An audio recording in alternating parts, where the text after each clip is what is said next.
Do you know how to survive if an opponent drags you into their domain? First, the most effective method is to simultaneously release your own domain expansion. Even if what you manage to produce isn't a complete domain, it can temporarily neutralize the guaranteed hit effects inside the opponent's domain, greatly weakening it. In that situation, though, the only ways to win are to either eliminate the opponent outright or defeat them using domains. Second, you can try to break the barrier from the inside, but it's hard to tell where the boundary is when you're trapped. People outside the domain, however, can clearly see the domain's shell. So if you want to rescue someone trapped inside, the break has to come from outside the barrier. There's also a type of person for whom domain expansion simply doesn't work, those with no cursed energy. Because there is no cursed energy in their bodies for the domain to detect, closed barriers and the certain hit effects inside domains don't affect them at all. That's why Toji Fushiguro could totally ignore Satoru Gojo's domain and actually defeat him. Third, use a simple domain. This is a small defensive domain invented so people who can't perform a full domain expansion can still protect themselves. As long as you stand inside a simple domain, your opponent's domain loses its guaranteed hit effect. Simple domains come in different schools. A representative is the Shinin style.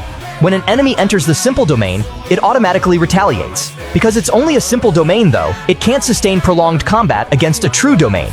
Finally, there's the secret technique used by the three great families to counter domains, falling petal affection. When an enemy's technique makes contact, it instantly releases the user's cursed energy to counterattack, similar to the Shinin approach. If none of the above are possible, the only remaining option is to cut off the opponent's hand while they're activating their domain, although that tactic seems ineffective against someone as strange as Mahito.